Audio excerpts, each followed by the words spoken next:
در سرزمین ماد، جایی در دل کوههای زاگرس، داستان ایشتوویگو، آخرین پادشاه ماد، با رشته‌هایی از واقعیت و اسطوره بافته شد.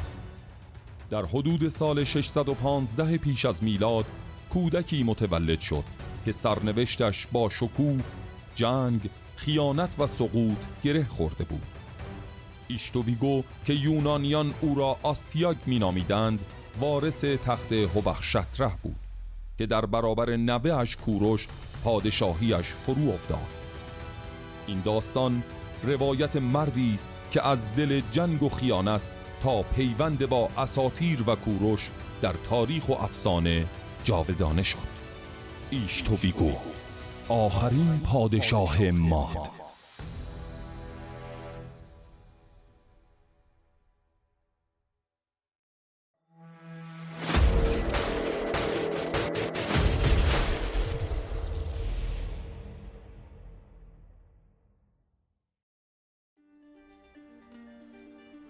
هگمتانه، پایتخت با شکوه مادها، شهری بود با دیوارهای رنگارنگ از طلایی تا سرخ که چون جواهری در قلب زاگرس می درخشید.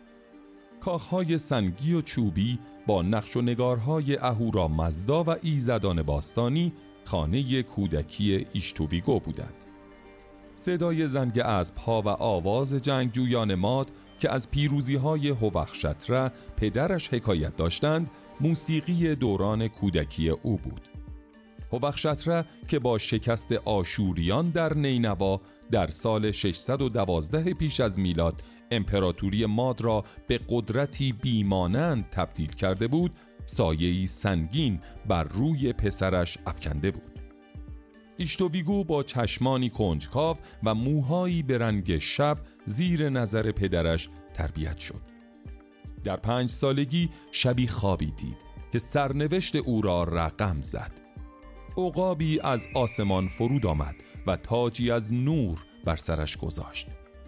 مادران قبیله این خواب را نشانه ای از ایزدان دانستند و او را فرمانروای برگزیده نامیدند. این رویا که در میان قبایل ماد به سرعت پخش شد، به او جایگاهی ویژه در قلب مردم بخشید. در دشت‌های هگمتانه او با پسران اشرافی به شکار می‌رفت و مهارتش در تیراندازی و سوارکاری شگفتی بزرگان را برانگیخت. هرودوت روایت می‌کند که او با تیری چنان دقیق به هدف می‌زد که بزرگان قبیله را به احترام می‌انگاشت. کاهنان که آتش مقدس را در معابد الوند روشن نگه می‌داشتند، او را با داستان‌های اهورامزدا و نبرد خیر و شر آشنا کردند. این درس‌ها که از کودکی در قلبش ریشه دواندند، او را به مردی جاه طلب اما گرفتار باور به نشانه‌های ایزدی تبدیل کردند. ایشتوویگو نه تنها در فنون جنگی آموزش دید، بلکه در دربار هوخشتره با سیاست و اداره امپراتوری آشنا شد. او در جلسات شورای اشراف حضور داشت، جایی که بزرگان قبایل ماد درباره تجارت، مالیات و روابط با همسایگان بحث می کردند. این تجربه ها او را برای روزی آماده کرد که باید تاج پدرش را بر سر می گذاشت.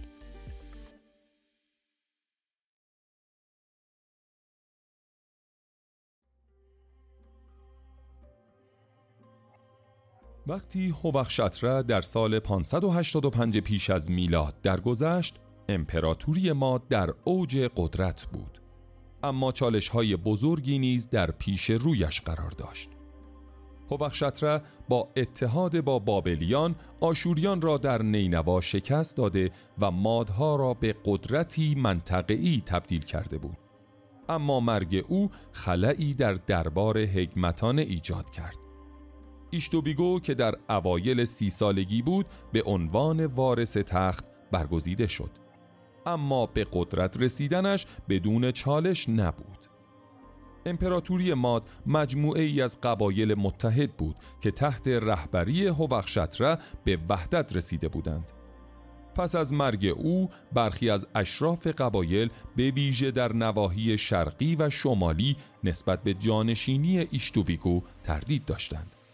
آنها نگران بودند که جوانی او و نبود تجربه کافی امپراتوری را در برابر تهدیدات خارجی مانند لیدیه یا قبایل قفقاز ضعیف کند.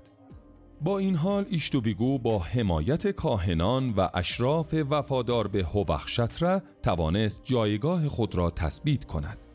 کاهنان که نفوذ زیادی در میان مردم داشتند، رویای کودکی او را به عنوان نشانه الهی ترویج کردند و او را برگزیده اهورامزدا معرفی کردند.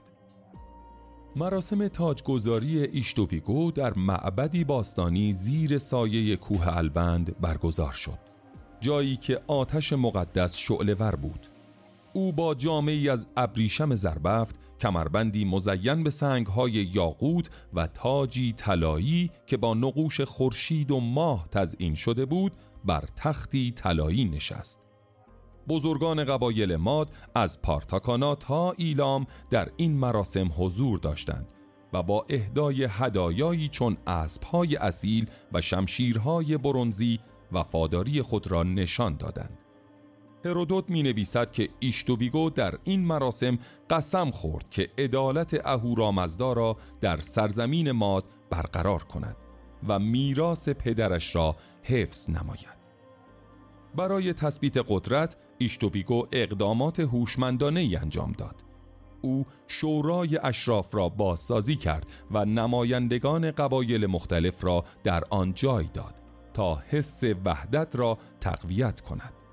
همچنین برای جلب حمایت مردم مالیات‌ها را برای مدتی کوتاه کاهش داد و جشن‌های عمومی در حکمتانه برگزار کرد که شامل نمایش‌های سوارکاری و تیراندازی بود. این اقدامات همراه با کاریزمای شخصی او و داستان رؤیای کودکیش به او کمک کرد تا جایگاهش را به عنوان پادشاه ماد مستحکم کند. برای نشان دادن عظمت پادشاهیش، ایشتوویگو دستور ساخت کاخی عظیم در حکمتانه را داد که بعدها به کاخ آستیاک شهرت یافت. این کاخ با دیوارهای بلند و رنگارنگ از طلایی تا آبی و سرخ نه تنها پناهگاهی برای پادشاه بود، بلکه به عنوان نمادی از اقتدار مادها در منطقه‌ای از آناتولی تا ایلام به شمار می رفت. هرودوت می نویسد که دیوارهای این کاخ به رنگ سیارات ساخته شده بود، گویی آسمان را بر زمین بازتاب می دادند. ساخت این کاخ که سالها طول کشید پیام روشنی به همسایگان و رقبا بود.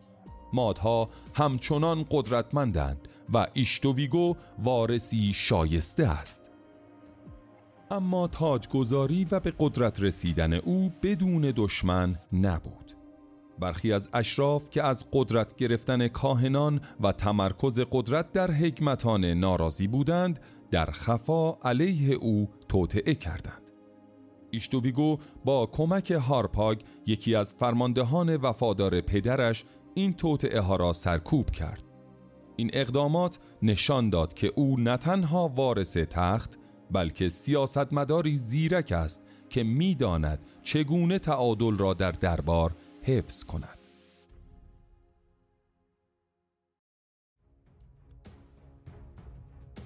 جنگ با لیدیه و ازدواج با آرینیس.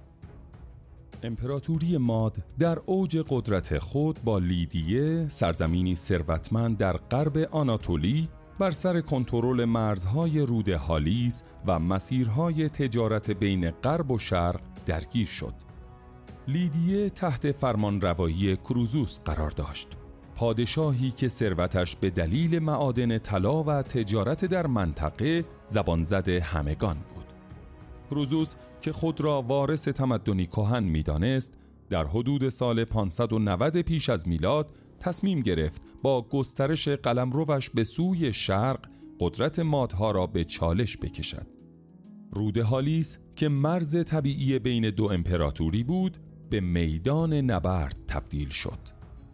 ایشتوویگو که تازه به قدرت رسیده بود، این چالش را فرصتی برای اثبات شایستگی خود می‌دید. او سپاهی عظیم از جنگجویان ماد مجهز به کمانهای بلند، نیزه‌های برنزی و سواران زبده را آماده کرد. استراتژی او بر استفاده از تحرک سواران و مهارت کمانداران ماد در نبردهای دوربرد متکی بود. نبردهای اولیه در دشت‌های آناتولی بسیار خونین بود. هرودوت روایت می کند که دو سپاه در نبردهای پیاپی از سپیده دم تا غروب با شمشیر و تیر به مسافه هم می رفتند، اما هیچ یک برتری قاطعی به دست نمی آوردند. ایشتوویگو که خود در میدان نبرد حضور داشت، سوار بر اسبی سفید سپاهیانش را هدایت می کرد. افسانه ها می گویند که او در یکی از نبردها با تیری از فاصله‌ای بسیار دور یکی از فرماندهان لیدیه را هدف قرار داد و با این کار روحیه سپاهیانش را بالا برد. جنگ 5 سال طول کشید و منابع هر دو طرف را تحلیل برد. در سال 585 پیش از میلاد در یکی از نبردهای بزرگ خورشید گرفتگی ناگهانی آسمان را تاریک کرد. سربازان هر دو سپاه که این پدیده را نشانه خشم ایزدان دانستند، شمشیرها را بر روی زمین گذاشتند. کاهنان ماد و لیدیه که در اردوگاه حضور داشتند، این رویداد را به فال نیک گرفتند و خواستار صلح شدند. ایشتوویگو که زیرکی سیاسی را از پدرش آموخته بود، این فرصت را غنیمت شمرد و مذاکراتی با کروزوس آغاز کرد. پس از چندین دور گفتگو، دو پادشاه پیمان صلحی بستند که رود هالیس را به عنوان مرز رسمی تعیین کرد. برای استوار کردن این اتحاد، ایشتوویگو با آرینیس خواهر کروزوس ازدواج کرد. این ازدواج نه تنها یک پیوند سیاسی، بلکه نقطه عطفی در زندگی ایشتوویگو بود. آرینیس زنی با چشمان عمیق و وقاری شاهانه از سرزمینی آمد که فرهنگش ترکیبی از تمدن‌های یونانی و شرقی بود. او با زیورهایی از طلا و پارچه‌های رنگارنگ لیدیه‌ای به حکمتانه قدم گذاشت و در کاخ آستیاک چون گوهری درخشید. هرودوت می نویسد آرینیس نه تنها همسری وفادار، بلکه مشاوری خردمند برای ایشتوویگو بود. او با دانش خود از تجارت و فرهنگ لیدیه به مادها کمک کرد تا روابط تجاری با غرب را گسترش دهند. این پیوند ماد و لیدیه را به متحدان نزدیک هم تبدیل کرد و دوره‌ای از ثبات نسبی را در مرزهای غربی ماد به ارمغان آورد. ازدواج با آرینیس همچنین تأثیر فرهنگی عمیقی بر دربار حکمتانه گذاشت. او با خود هنرها و آداب لیدیه را آورد، از جمله موسیقی و رقص‌هایی که در جشن‌های دربار اجرا می‌شدند. او به ایشتوویگو کمک کرد تا دربار ماد را به مرکزی برای تبادل فرهنگی بین شرق و غرب تبدیل کند. از این ازدواج دختری به نام ماندانا زاده شد که بعدها نقشی کلیدی در سرنوشت ایشتوویگو و امپراتوری ماد ایفا کرد. آرینیس که به عنوان مادر ماندانا شناخته میشد، با تربیت او در محیطی که ترکیبی از فرهنگ ماد و لیدیه بود، به او هوش و وقاری بخشید که در تاریخ ماندگار شد.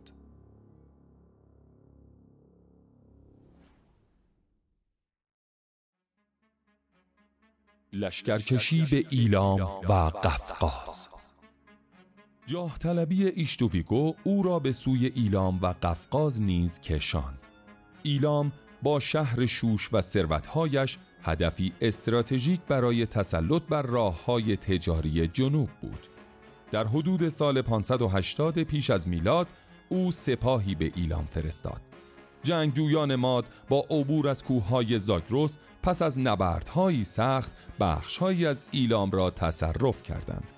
اما این پیروزی‌ها پرهزینه بود و منابع مادها را تحلیل برد. در قفقاز ایشتوویگو برای تأمین امنیت مرزهای شمالی و دسترسی به منابع معدنی با قبایل کوهستان نشین جنگید. این نبردها که با دشواری همراه بود، نارضایتی اشراف و مالیات‌های سنگین را به دنبال داشت و بذرهای خیانت را در دربار کاشت. رویای شوم و ازدواج ماندانا. ماندانا دختر ایشتوویگو و آرینیس در حدود سال 584 پیش از میلاد در کاخ حکمتانه زاده شد. مادرش آرینیس او را با هنر و آداب لیدیه آشنا کرد. ماندانا با چشمانی نافذ و ذهنی تیز از کودکی می درخشید. افسانه ها می گویند او در سوارکاری و تیراندازی چنان مهارتی داشت که جنگجویان را شگفت زده می کرد. هرودوت او را زنی باهوش و با وقار توصیف کرده که در دربار ماد چون ستاره‌ای می درخشید. ماندانا در جوانی به چهره‌ای برجسته در حکمتانه تبدیل شد. او نه تنها به خاطر زیباییش بلکه به دلیل خرد و تواناییش در گفتگوهای سیاسی مورد احترام بود. برخی روایات محلی میگویند او در جلسات دربار کنار پدرش به سخنان اشراف گوش میداد و گاهی نظراتی ارائه میکرد که حتی ایشتوویگو را تحت تأثیر قرار میداد. این ویژگی ها او را به گزینه‌ای ایدئال برای پیوندهای سیاسی تبدیل کرد. اما سرنوشت او را به مسیری دیگر برد. در دوران اوج قدرت، ایشتوویگو شبی خوابی دید که قلبش را لرزاند. هرودوت روایت می کند که او در خواب دید از ماندانا تاکی رویید که شاخه‌هایش سراسر ماد و حکمتانه و تخت او را در بر گرفته و خودش را خفه می کند. کاهنان این رؤیا را نشانه فرزندی دانستند که از ماندانا زاده می شود و تاج پادشاهی ماد را سرنگون می کند. ایشتوویگو که از کودکی به نشانه‌های ایزدی باور داشت، وحشت زده شد. او که رؤیای تاج نورانی و تعبیر آن را دیده بود، اکنون کابوسی از سقوط پیش رویش می دید. این رؤیا نه تنها ترس او از آینده را برانگیخت، بلکه رابطه‌اش با ماندانا را نیز تحت تأثیر قرار داد. او که دخترش را چون جان گرامی می داشت، اکنون او را تهدیدی برای تخت خود می دید. برای گریز از این سرنوشت، ایشتوویگو تصمیم گرفت ماندانا را به ازدواجی مردی کم خطر درآورد. او کمبوجی رئیس قبیله پارسیان را برگزید. پارسیان قومی کوچک در جنوب بودند و ایشتوویگو گمان می‌کرد فرزند این ازدواج تهدیدی برای امپراتوری ماد نخواهد بود. مراسم ازدواج در حکمتانه به شکلی ساده برگزار شد. ماندانا با جامه‌ای از ابریشم سفید و زیورهای لیدیه‌ای که یادگار مادرش بود به پارس رفت. در پارس او نه تنها همسری وفادار بلکه مشاوری خردمند برای کمبوجیه بود. کمبوجیه مردی آرام اما با اراده به خرد و دیدگاه‌های ماندانا احترام می‌گذاشت. از این پیوند فرزندی زاده شد که کوروش نام گرفت. افسانه ها میگویند ماندانا که از رویای شوم پدرش آگاه بود، کوروش را با داستانهای شجاعت مادها و عدالت پارسیان بزرگ کرد. او به پسرش آموخت که قدرت واقعی در خرد و عدالت است، نه در شمشیر. کتزیاس روایت می کند که ماندانا نقشی کلیدی در پرورش روحیه رهبری کوروش داشت. او داستانهای حکمتانه و کاخ آستیاک را برای کوروش تعریف می کرد. گویی می خواست او را با ریشه های مادریش پیوند دهد. برخی منابع محلی حتی می گویند ماندانا به کوروش آموخت که چگونه با قبایل مختلف پارسی متحد شود، مهارتی که بعدها او را به کوروش بزرگ تبدیل کرد.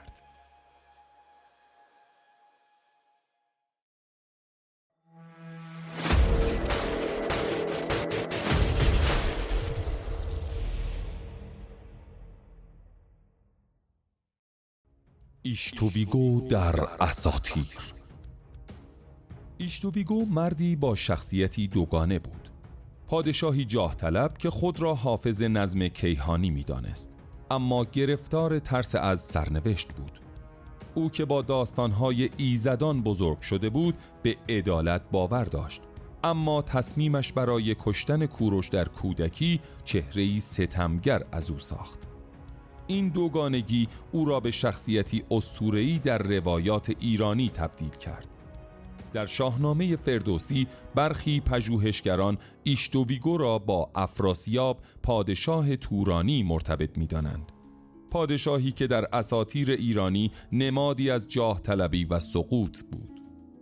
پیوند ایشتویگو با افراسیاب نه تنها در شکست نهایی او در برابر کوروش، بلکه در ویژگی‌های شخصیتی و داستان‌های اسطوره‌ای‌اش ریشه دارد. در روایات ایرانی افراسیاب پادشاهی است که با وجود قدرت و شکوه به دلیل کینه و تصمیم‌های نادرست از جمله دشمنی با قهرمانان ایران فرو می‌افتد.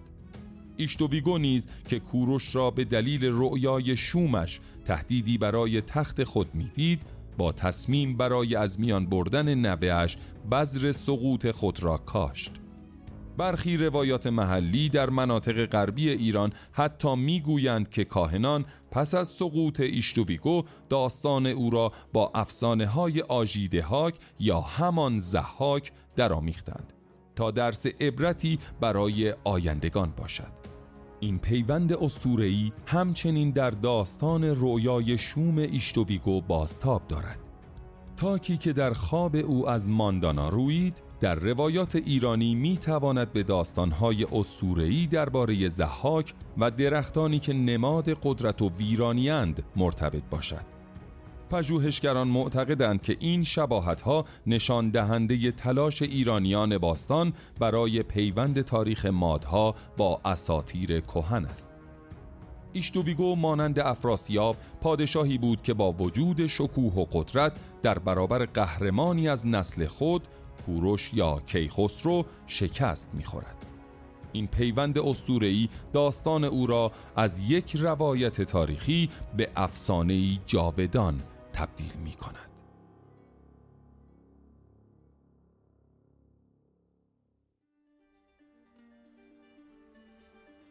هارپاگ و خیانت درباریان. هارپاگ یکی از برجسته ترین فرماندهان ماد، نقشی کلیدی در سرنوشت ایشتویگو و امپراتوری ماد ایفا کرد. او مردی با چهره‌ای سخت و اراده‌ای پولادین بود که در ابتدا از وفاداران هوخشتره و سپس ایشتویگو به شمار می رفت. هرودوت روایت می کند که هارپاگ در جوانی یکی از فرماندهان ارشد در جنگ‌های هوخشتره علیه آشوریان بود و به دلیل شجاعت و مهارتش در استراتژی نظامی شهرت داشت. وقتی ایشتویگو به قدرت رسید، هارپاگ به عنوان یکی از مشاوران و فرماندهان اصلی در دربار حکمتانه باقی ماند و در لشکرکشی‌های ایلام و قفقاز نقشی مهم ایفا کرد. اما رابطه هارپاگ با ایشتویگو پس از ماجرای ماندانا تیره شد و به همین دلیل ایشتویگو هارپاگ را به شکلی تحقیرآمیز مجازات کرد. برخی منابع مانند هرودوت میگویند این مجازات چنان سنگین بود که کینه‌ای عمیق در قلب هارپاگ کاشت. او که روزگاری وفادارترین فرمانده ماد بود، اکنون به دشمن پنهان ایشتویگو تبدیل شده بود. در سالهای پایانی پادشاهی ایشتویگو، دربار حکمتانه به کانون نارضایتی و خیانت تبدیل شد. جنگ‌های پرهزینه ایلام و قفقاز، مالیات‌های سنگین و تصمیم‌های جاه طلبانه ایشتویگو اشراف را خسته کرده بود. هارپاگ که از مجازات ایشتویگو زخم خورده بود، فرصتی یافت تا انتقام بگیرد. او در خفا با کوروش که در پارس به رهبری قدرتمند تبدیل شده بود، هم پیمان شد. هرودوت روایت می کند که هارپاگ پیام‌های مخفیانه برای کوروش فرستاد و وعده داد که بخش بزرگی از سپاهیان ماد را به سوی او هدایت می کند. او با زیرکی اشراف ناراضی را نیز به این توطئه کشاند و شبکه‌ای از خیانت در دربار ایجاد کرد. این خیانت که ریشه در تصمیم اشتباه ایشتویگو برای مجازات هارپاگ داشت، نقطه عطفی در سقوط امپراتوری ماد بود. هارپاگ نه تنها به دلیل کینه شخصی بلکه به دلیل اعتقاد به توانایی کوروش در ایجاد نظمی جدید به او پیوست. برخی روایات محلی میگویند هارپاگ کوروش را از کودکی میشناخت و به خرد و عدالت او ایمان داشت. گویی میدانست که او میتواند مادها و پارسیان را متحد کند.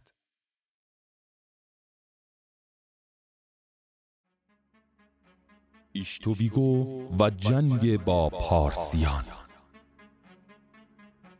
رابطه ایشتوویگو و کوروش کبیر یکی از پیچیده ترین و دراماتیک ترین روابط در تاریخ باستان است. ایشتوویگو که کوروش را به دلیل رؤیای شومش تهدیدی برای تخت خود میدید، در ابتدا تلاش کرد او را از میان ببرد. اما کوروش توسط چوپانی در سرزمین پارس بزرگ شده و به جوانی رسید. هرودوت می نویسد که ایشتوویگو پس از آگاهی از زنده ماندن کوروش او را به دربار دعوت کرد، اما با تردید و ترس با او روبرو شد. کوروش جوانی با چهره‌ای مصمم و چشمانی که گویی عدالت اهورامزدا در آنها می درخشید، با احترام اما با اعتماد به نفس در برابر پادشاه ماد ایستاد. این دیدار که در حدود سال 560 پیش از میلاد رخ داد، لحظه‌ای کلیدی در رابطه آنها بود. ایشتوویگو که هنوز تحت تأثیر کابوس تاک‌های خفه کننده بود، کوروش را به پارس بازگرداند، اما او را زیر نظر گرفت. کوروش که از مادرش ماندانا داستانهای مادها و ارزشهای عدالت را آموخته بود، به تدریج در میان پارسیان به رهبری کاریزماتیک تبدیل شد. او قبایل پارسی را متحد کرد و با خردی که از مادرش به ارث برده بود، سپاهی قدرتمند ساخت. در سال 550 پیش از میلاد، کوروش با سپاهی از پارسیان به سوی هگمتانه آمد. او که در پارس با داستانهای شجاعت و عدالت رشد کرده بود، چون ستاره‌ای در آسمان سرزمین مادها درخشید. ایشتوویگو گرفتار کابوس رؤیای شوم سپاهی عظیم آماده کرد. اما در دامنه‌های زاگرس خیانت هارپاگ و اشراف سرنوشت را تغییر داد. هارپاگ که اکنون رهبر توطئه علیه ایشتوویگو بود، بخش بزرگی از سپاهیان ماد را به سوی کوروش هدایت کرد. سربازان ماد یکی پس از دیگری به کوروش پیوستند. ایشتوویگو با تاجی که دیگر درخشش نداشت در برابر نوه‌اش ایستاد. افسانه ها میگویند در آن لحظه عقابی بر فراز آسمان پرواز کرد، گویی یادآور رؤیای کودکیش بود. کوروش که از مادرش آموخته بود عدالت را بر انتقام ترجیح دهد، در برابر پادشاه شکست خورده با احترام ایستاد. نبرد هگمتانه پایان امپراتوری ماد بود. کوروش با شجاعت و عدالتش نه تنها سپاهیان ماد را تسلیم کرد، بلکه قلبشان را نیز به دست آورد. برخلاف رسم پادشاهان پیشین، او ایشتوویگو را نکشت. هرودوت می نویسد که کوروش او را به پارس برد و مقامی محترم به او داد. برخی منابع مانند کتسیاس از سرنوشتی دیگر سخن می گویند. اما آنچه مسلم است، کوروش با ایشتوویگو چون خویشاوندی سال خورده رفتار کرد.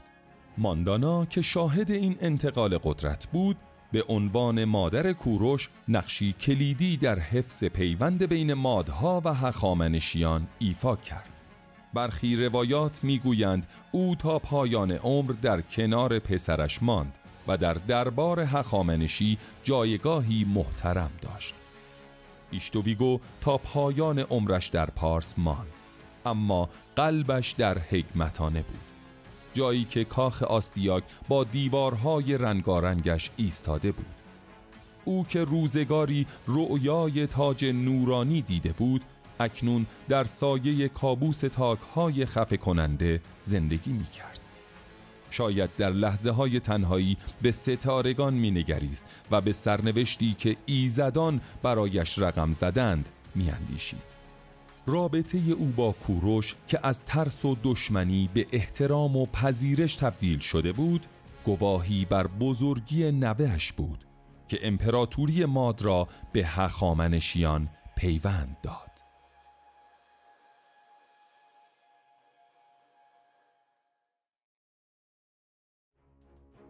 پایان امپراتوری ماد.